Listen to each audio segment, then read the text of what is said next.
और पहले तो जिन्होंने अपने शेर कविता कलाम पढ़े हैं उनका मैं हार्दिक अभिनंदन करता हूँ। बहुत ही उम्दा पढ़ा सबने, तो एक बार सबके लिए तालियां हो जाए। ऐसे लग रहा था कि सुनते ही चले जाए। अच्छा हुआ आपने मेरा नाम पुकार दिया। तो हमने मिश्राओं को भी सुना, रामदरश मिश्रा जी से लेके गरिमा जी से, राकेश जी से लेके सिद्धार्थ जी तक। तो मिश्राओं ने मिश्री जैसी मीठी मीठी अपनी रचनाएं सुनाई, तो उनका भी हार्दिक अभिनंदन।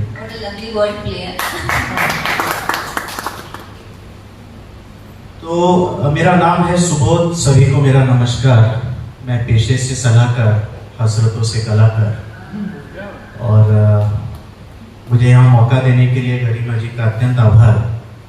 कविता कैफे के इस मंच पर है मेरी पहली बार, तो आपके सम्मुख रख रहा हूँ कुछ विचार। आशा है आप करेंगे इन्हें स्वीकार, और यदि पसंद आए तो चाहूँगा आपका आशीर्वाद और थोड़ा सा प्यार।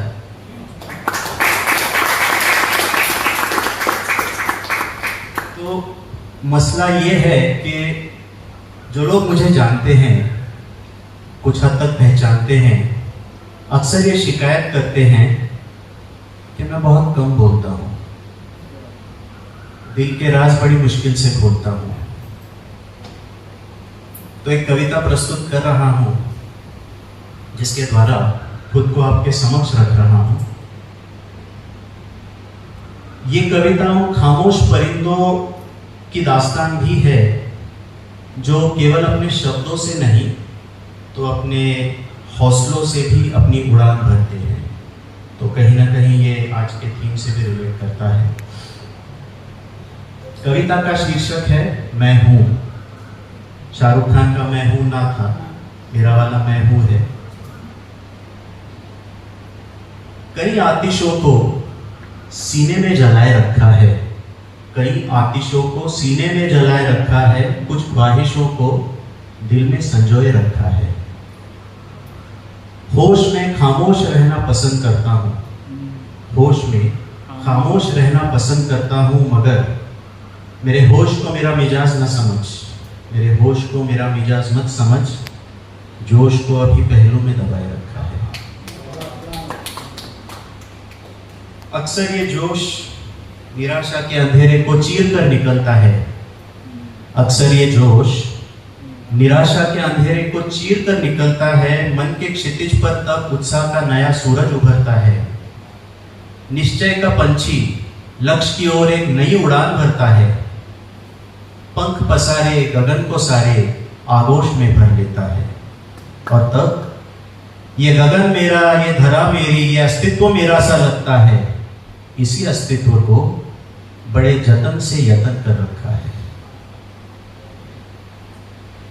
अब ऐसा है कि कम बोलने वालों की आवाज शोर में कुछ देर तक गुम तो हो जाती है, पर अंत में सुनाई जरूर देती है। तो उसी पर कुछ पंक्तियां रख रहा हूं कि भेड़ों की भीड़ जब सहराओं से गुजरती है, भेड़ों की भीड़ जब सहराओं से गुजरती है, अक्सर टापों से धूल उड़ाया करती है।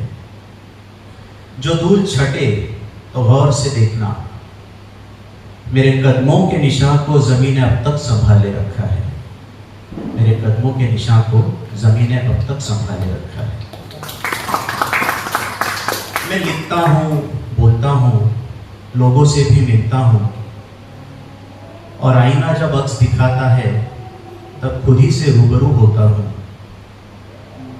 शख्सियत से भले थोड़ा छोटा सही, शख्सियत से भले थोड़ा छोटा ही सही, लेकिन जहन में एक पूरा जहां बसाए रखा है। और कुछ अंतिम पंक्तियां रख रहा हूं। ये सब आपके लिए है जिन्होंने अभी तक बड़े धैर्य से मुझे सुना, और ये उनके लिए भी है जो मुझे हरदम कुछ नया सोचने लिखने के लिए प्रोत्साहित करते हैं। क्योंकि मेरा ये मानना है कि एक कलाकार अपने कला के माध्यम से ही अपने शुभ चिंतकों के दिलों में जिंदा रहता है। तो ये पंक्तियां सुनिएगा, और अगर आप तक पहुंचे तो जरूर सूचित कीजिएगा। वक्त की आंधी तख्त ताज तक उड़ा ले जाती है, वक्त की आंधी तख्त ताज तक उड़ा ले जाती है, मिट्टी के पुतलों की क्या बिसात है यहाँ। लेकिन मैं था, मैं हूँ और मैं हमेशा रहूँगा, और ये सब आपके लिए है। लेकिन मैं था, मैं हूँ और मैं हमेशा रहूँगा, क्योंकि तेरे होने ने मेरे होने को जिंदा रखा है। तेरे होने ने मेरे होने को जिंदा रखा है। बस इतना ही हूँ मैं।